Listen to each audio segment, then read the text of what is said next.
साथियों, 1 मई दिवस या मजदूर दिवस के रूप में, अंतर्राष्ट्रीय मजदूर दिवस के रूप में मनाया जाता है। 1886 में जब अमेरिका के मजदूरों ने हड़ताल की कि हम 8 घंटे से ज्यादा काम नहीं करेंगे, एक तरह की बंधुआ मजदूरी है, बेगार है, जो 12 घंटे 15 घंटे उनसे जबरन काम कराया जाता था। अमेरिका के श्रमिकों ने इसके खिलाफ हड़ताल की और इस हड़ताल का परिणाम ये हुआ कि उनको 8 घंटे काम करने की अनुमति मिली।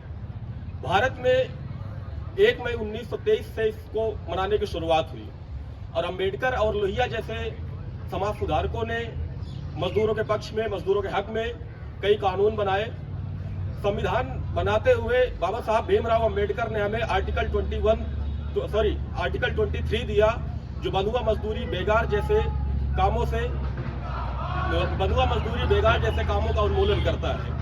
तो इसीलिए बाबा साहब अंबेडकर ने आर्टिकल 23 को मौलिक अधिकार में डाला और मौलिक अधिकार में डालने के बावजूद भी मजदूरों का लगातार शोषण हो रहा था। इसके बावजूद श्रम कानून बनाए बाबा साहब अंबेडकर ने। लोहिया ने विकेंद्रीकरण पर बल दिया, गांधी की विचारधारा को आगे बढ़ाया और जो आज हम मशीनीकरण के युग में एक अंधे दौड़ में भाग रहे हैं, जो जॉबलेस ग्रोथ का एक कॉन्सेप्ट है, जो इकोनॉमी तो बढ़ रही है, 5 ट्रिलियन हो रही है, 10 ट्रिलियन हो रही है, लेकिन वैसे ही जॉब जा रही है। एक गेहूं काटने की मशीन आती है, वो हजारों मजदूरों को बेरोजगार कर देती है। AI और चैट जीपीटी के जमाने में आप देख रहे हैं कितने लोग एक साथ बेरोजगार हो जा रहे थे। इसके लिए 1976 में बॉन्डेड लेबर एक्ट बना, बंधुआ मजदूरी से उन्मूलन के लिए, और ये 23 का ही एक राइट था, संसद को राइट दिया गया था कि वो कानून बना सकती है। आर्टिकल 23 का प्रयोग करते हुए बॉन्डेड लेबर एक्ट 1976 में बना और उसने इस चीज का निषेध किया कि न केवल सरकारी जगह में बल्कि प्राइवेट जगह जो है या जो व्यापारी है वो भी 8 घंटे से ज्यादा काम नहीं ले सकते। लेकिन आज भी भारत में लगभग 1.5 करोड़ से ज्यादा बंधुआ मजदूर है और उसका एक सबसे बड़ा कारण है सूदखोरी। बॉन्डेड लेबर एक्ट बनने से पहले एक पीढ़ी में कोई सूद ले लिया, उसके बाद दूसरी पीढ़ी, तीसरी पीढ़ी लगातार बंधुआ मजदूरी कर रही है। आज क्या है कि आज लोगों को सूद का, ब्याज का सही ज्ञान ना होने के कारण उनको इतना ज्यादा परसेंटेज में दिया जाता है पर मंथ कि उनको इस चीज का नॉलेज ही नहीं होता कि हमारा कितना शोषण हो रहा है, और वो एक कम से कम मिनिमम वेजेज पर काम करते रहते हैं जिंदगी भर, चाहे वो ईंट भट्टे में काम करने वाले हो या बीड़ी फैक्ट्री में या जो आज ऑनलाइन डिलीवरी बॉय का काम करते हैं स्विगी जोमेटो में। और इन सब का प्रभाव, कोई भी महामारी हो, कोई प्राकृतिक आपदा हो, कोई अकाल हो, सबसे ज्यादा मजदूरों पर पड़ता है। तो जब कोविड आया तो हमारे मजदूर भाई इकट्ठे बेरोजगार हो गए। उनको पता नहीं था कि हमें क्या करना है, कहाँ जाना है। कोई दिल्ली से पैदल जा रहा है बिहार तक, कोई कोलकाता से पैदल जा रहा है, कोई साइकिल से जा रहा है। ये हालत थी।